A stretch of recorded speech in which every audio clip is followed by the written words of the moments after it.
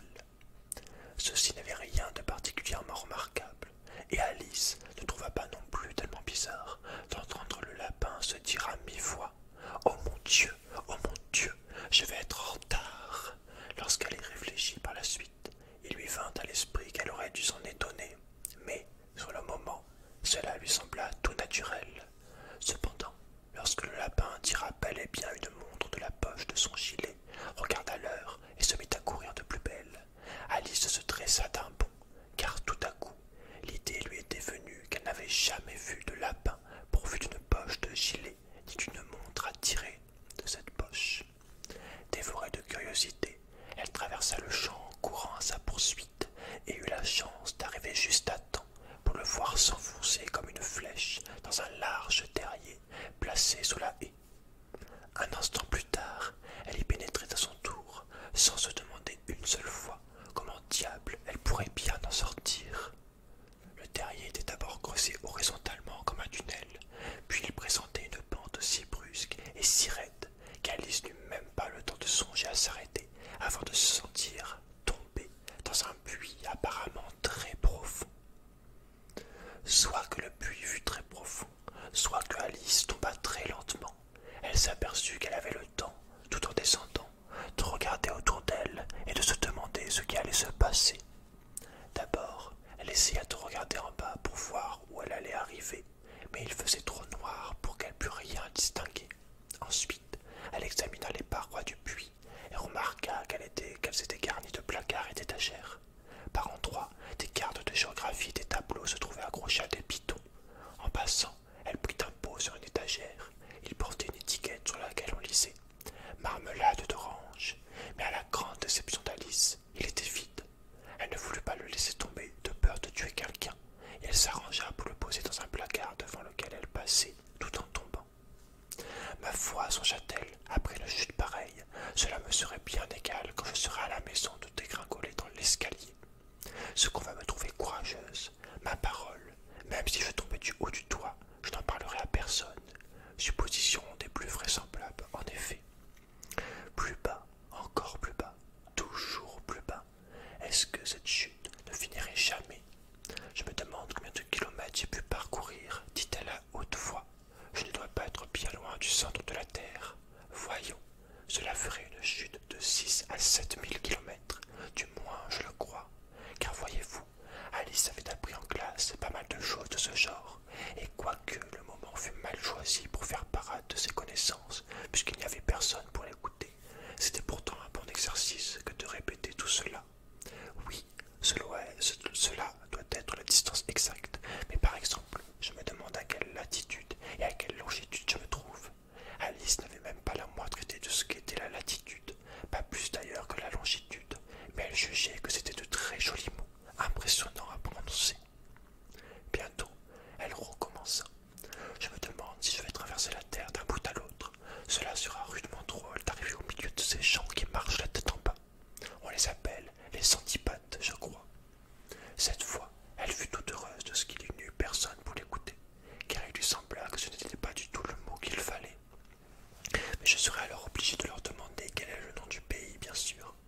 S'il vous plaît, madame, suis-je en Nouvelle-Zélande ou en Australie? Et elle essaya de faire la révérence tout en parlant. Imaginez ce que peut être la révérence pendant qu'on tombe dans le vide. Croyez-vous que vous en seriez capable? Et la dame pensera que je suis une petite fille ignorante.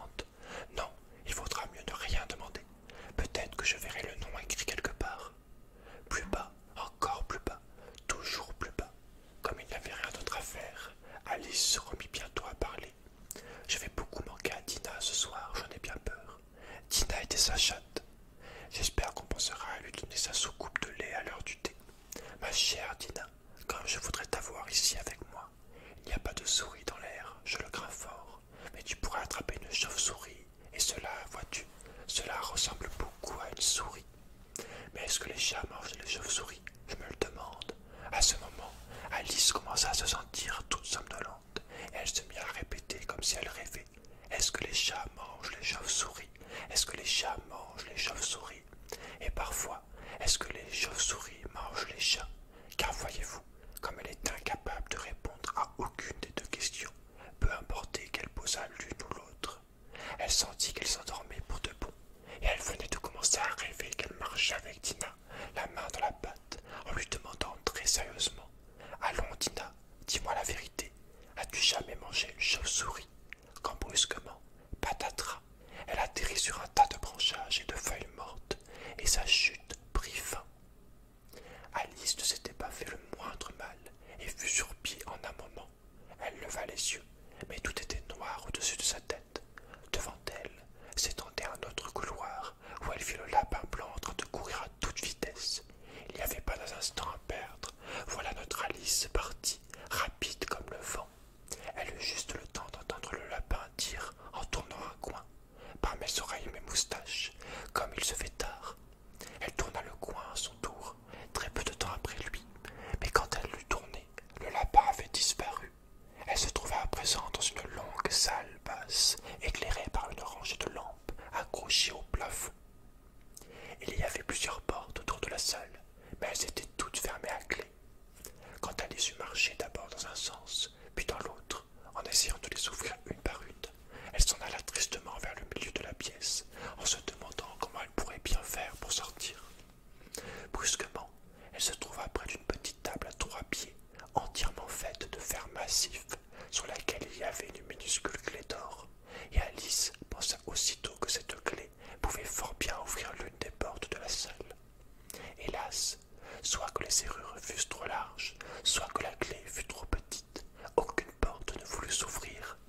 Néanmoins, la deuxième fois qu'Alice fit le tour de la pièce, elle découvrit un rideau bas qu'elle n'avait pas encore remarqué. Derrière ce rideau se trouvait une petite porte haute de 40 centimètres environ. Elle essaya d'introduire la petite clé d'or dans la serrure, et elle fut ravie de constater qu'elle s'y adaptait parfaitement. Alice ouvrit la porte. Elle vit qu'elle donnait sur un petit couloir, guère plus grand qu'un trou à rats. S'étant agenouillée, elle aperçut au bout du couloir le jardin le plus adorable qu'on puisse imaginer. Comme elle désirait sortir de cette pièce sombre pour aller se promener au milieu des parterres de fleurs aux couleurs éclatantes et des fraîches fontaines, mais elle ne pourrait même pas faire passer sa tête par l'entrée. Et même si ma tête pouvait passer, se disait la pauvre Alice, cela ne me servirait pas à grand-chose à cause de mes épaules. Oh, que je voudrais pouvoir rentrer en moi-même comme une longue vue. Je crois que j'y arriverais si je savais seulement comment m'y prendre pour commencer. Car voyez-vous, il venait de se passer tant de choses bizarres qu'elle en arrivait à penser que fort peu de choses étaient vraiment impossibles. Il semblait inutile de rester à attendre près de la petite porte. C'est pourquoi Alice revint vers la table, en espérant presque y trouver une autre clé, ou du moins un livre contenant une recette pour faire rentrer les gens en eux-mêmes, comme des longues vues. Cette fois, elle évit un petit flacon. Il n'y était sûrement pas tout à l'heure, dit-elle, portant autour du goulot une étiquette de papier sur laquelle étaient magnifiquement imprimés en grosses lettres ces deux mots: bois-moi. C'était très joli de dire bois-moi, mais notre prudente petite Alice n'allait pas se dépêcher d'obéir. Non, je vais d'abord bien regarder, pensa-t-elle, pour voir s'il y a le mot poison, car elle avait lu plusieurs petites histoires charmantes où il était question d'enfants brûlés ou dévorés par des bêtes féroces ou victimes de plusieurs autres mésaventures, tout cela uniquement parce qu'ils avaient refusé de se rappeler les simples règles de conduite que leur ami leur avait enseignées. Par exemple, qu'un tisonnier chauffé au rouge vous brûle si vous le tenez trop longtemps, ou que si vous vous faites au doigt une coupure très profonde avec un couteau, votre doigt d'ordinaire se met à saigner. Et Alice n'avait jamais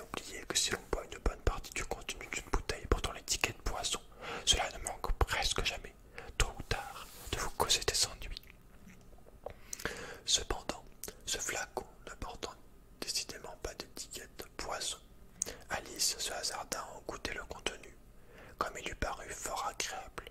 En fait, cela rappelait à la fois la tarte aux cerises, la crème renversée, l'ananas, la dinde rôtie, le caramel et les rôtis chaudes bien beurrées. Elle l'avala, séance tenante, jusqu'à la dernière goutte. Quelle sensation bizarre, dit Alice. Je dois être en train de rentrer en moi-même comme une longue vue. Et c'était bien exact. Elle ne mesurait plus que 25 centimètres. Son visage éclaira à l'idée qu'elle avait maintenant exactement la taille qu'il fallait pour franchir la petite porte et pénétrer dans l'adorable jardin. Néanmoins, elle attendit d'abord quelques minutes pour voir si elle allait diminuer encore. Elle se sentait un peu inquiète à ce sujet, car voyez-vous, pensait Alice, à la fin des fins, je pourrais bien disparaître tout à fait, comme une bougie. En ce cas, je me demande à quoi je ressemblerais.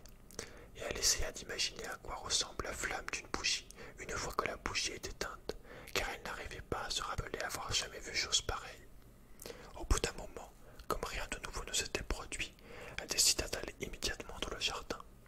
Hélas, pauvre Alice, dès qu'elle fut arrivée à la porte, elle s'aperçut qu'elle avait oublié la petite clé d'or, et quand elle revint à la table pour s'en saisir, elle s'aperçut qu'il lui était impossible de l'atteindre, quoiqu'elle pût la voir très nettement à travers le verre. Elle essaya tant qu'elle put d'escalader un des pieds de la table, mais il était trop glissant. Aussi, après s'être épuisée en efforts inutiles, la pauvre petite s'assit et fondit en larmes. Allons, cela ne sert à rien de pleurer comme cela, se dit-elle d'un ton sévère. Je te conseille de t'arrêter à l'instant. Elle avait coutume de se donner de très bons conseils, quoiqu'elle ne les suivait guère, et parfois elle se réprimandait si vertement que les larmes lui venaient aux yeux. Elle se rappelait qu'un jour, elle avait essayé de se gifler pour avoir triché au cours d'une partie de croquet qu'elle jouait contre elle-même, car cet étrange enfant aimait beaucoup faire semblant d'être deux personnes différentes. Mais c'est bien inutile à présent, pensa la pauvre Alice, de faire semblant d'être deux. C'est tout juste s'il reste assez de moi pour former une seule personne digne de ce nom. Bientôt, son regard tomba sur une petite boîte de verre placée sous la table. Elle l'ouvrit et y trouva un tout petit gâteau sur lequel les mots mange-moi étaient très joliment tracés avec des raisins de Corinthe. Ma foi, je vais le manger, dit Alice. S'il me fait grandir, je pourrai atteindre la clé. S'il me fait rapetisser, je pourrai me glisser sous la porte. D'une façon comme de l'autre, j'irai dans le jardin, et ensuite, advienne que pourra. Elle mangea un petit bout de gâteau, et se dit avec anxiété, vers le haut ou vers le bas, en tenant sa main sur sa tête pour sentir si elle allait monter ou descendre. Or, elle fut toute surprise de constater qu'elle gardait toujours la même taille. Bien sûr, c'est généralement ce qui arrive quand on mange des gâteaux. Mais Alice avait tellement pris l'habitude de s'attendre à des choses extravagantes qu'il lui paraissait ennuyeux et stupide de voir la vie continuer de façon normale. C'est pourquoi elle se mit pour de bon à la besogne et eut bientôt fini le gâteau jusqu'à la dernière miette. Voilà. Ben écoute, j'espère que cette lecture du premier chapitre de Alice t'a plu. En tout, il y en a 12. Donc, n'hésite pas à me dire si tu voudras la suite dans une autre vidéo, comme ça sur mon lit, ou carrément que je lise en entier. Je sais pas, 12 chapitres, combien de temps ça peut prendre? Là, je te prendre combien de temps? Il y a mis 15 minutes, peut-être 12 chapitres. Ouais, ça ferait une vidéo de plusieurs heures, probablement. Ouais. Enfin bon, on va passer à l'hypnose. Donc, comme d'habitude, toujours le même hypnose. Laisse-moi juste le retrouver sur internet. Où c'est que je l'ai mis?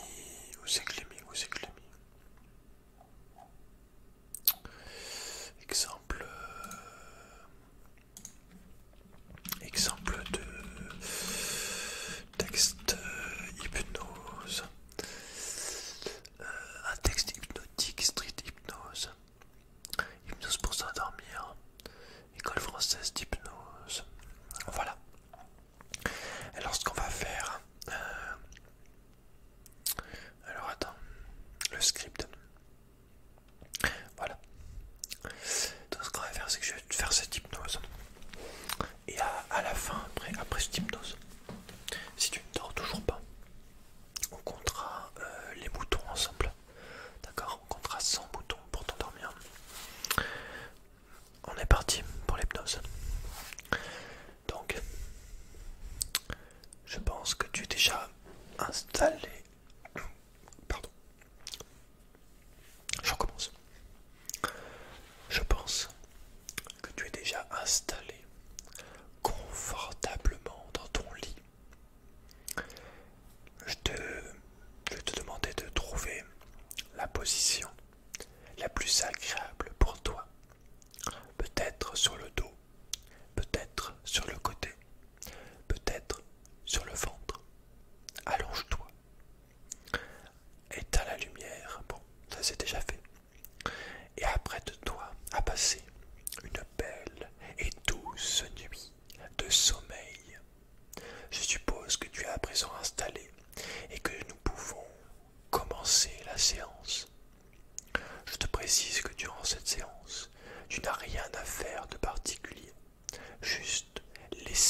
choses se faire. À tout moment, tu peux bouger ou changer de position pour plus de confort. Si tu n'as pas encore fait, ferme les yeux. Peut-être que tu peux le faire maintenant ou attendre que ça se fasse tout seul. Laisse tes paupières se fermer ou tu peux simplement écouter. Et alors que tu t'endors progressivement, que tes paupières sont peut-être en train de se fermer et que tu es confortablement installé dans ton lit, tu vas bientôt t'endormir profondément. Peut-être que tu peux entendre des sons tout autour de toi. Peut-être que tu peux t'intéresser à l'origine de ces sons, te demander d'où ils viennent, quelle en est la cause. Je vais me taire un court instant pour te permettre de te concentrer encore un peu sur les sons qui t'entourent.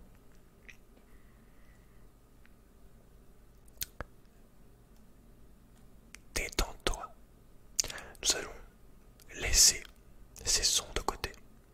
Et peut-être que tu peux focaliser ton attention sur la respiration et bien ressentir cette respiration.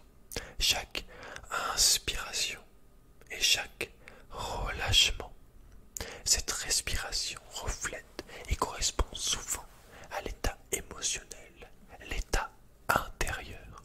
Et alors que tu perçois et que tu ressens bien cette respiration, plus cet état va s'approfondir et plus cette respiration va devenir lente, calme, tranquille. Continue à respirer calmement, tranquillement, naturellement. Chaque inspiration et chaque relâchement. Alors que tu respires calmement, tranquillement, naturellement, chaque respiration t'apaise, te relaxe, te détend, te berce. À chaque respiration, le corps et l'esprit se calment, se détend. Détends-toi calmement, tranquillement. Ressens comme le corps se détend, se relâche. Et comme le corps est bien installé dans ce lit, en contact avec le matelas, la tête sur l'oreiller, tu te laisses aller complètement, totalement.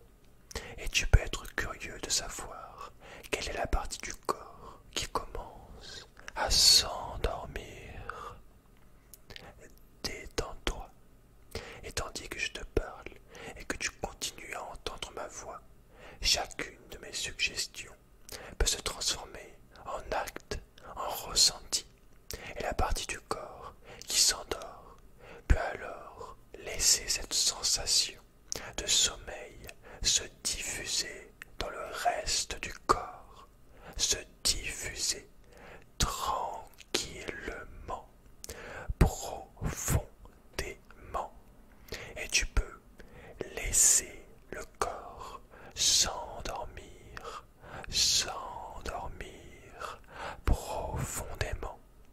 Et chaque fois que la tête touche et touchera l'oreiller, le corps et l'esprit s'endorment et s'endormiront comme ça, profondément. Juste dormir profondément, complètement. Alors maintenant, nous allons ensemble compter une centaine de moutons pour terminer cette séance, ce moment ensemble. Peut-être que ça, tu vas compter dans ta tête en train de rêver, peut-être que tu vas rêver le mouton, peut-être que tu ne dors pas, alors là tu peux compter les moutons avec moi. J'espère que tu vas dormir. Alors ce que je te conseille, c'est peut-être de les compter les yeux fermés, de les imaginer tranquillement, d'accord? On est parti, on va y aller doucement, on va y aller tranquillement, on va pas se presser, on n'est pas là pour ça, voilà, on est là pour faire de la détente, on est là pour passer un moment relaxant. Alors, on est parti. Un mouton, deux moutons, trois moutons, quatre moutons, cinq moutons, six moutons, sept moutons, huit moutons, neuf moutons, 10 moutons, 11 moutons, 12 moutons, 13 moutons, 14 moutons, 15 moutons, 16 moutons, 17 moutons, 18 moutons, 19 moutons, 20 moutons, 21 moutons, 22 moutons, 23 moutons, 24 moutons,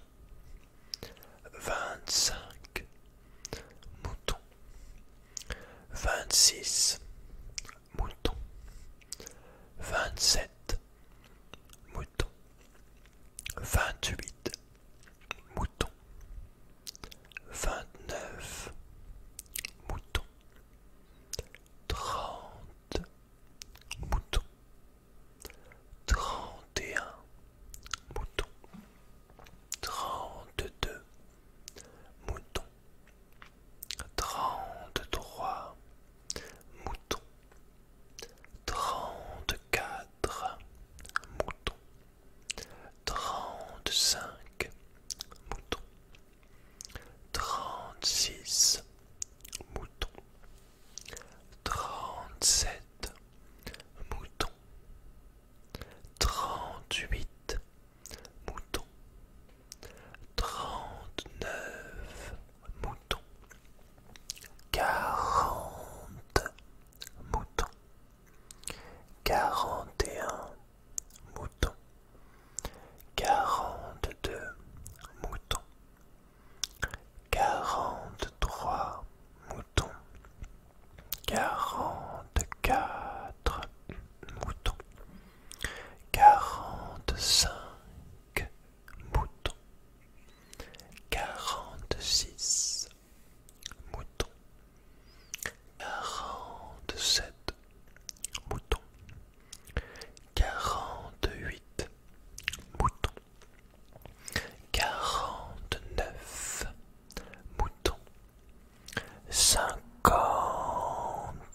moutons, 51 moutons, 52 moutons, 53 moutons, 54 moutons, 55 moutons, 56 moutons, 57 moutons, 58 moutons, 59 moutons, 60 moutons, 61 moutons, 62 moutons, 63 moutons,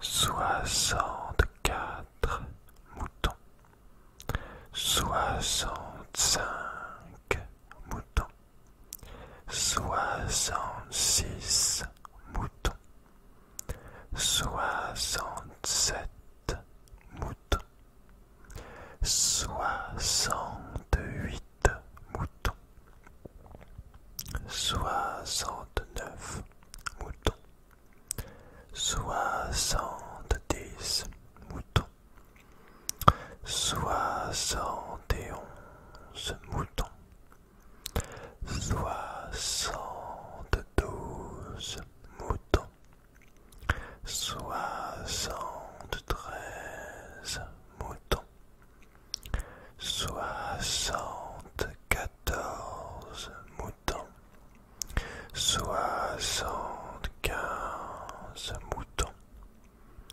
76 moutons, 77 moutons, 78 moutons, 79 moutons, 80 moutons, 81 moutons, 82 moutons, 83 moutons, 84 moutons, 85 moutons, 86 moutons, 87 moutons, 88 moutons, 89 moutons, 90 moutons, 91 moutons, 92 moutons, 93 moutons, 94 moutons, 95 moutons, 96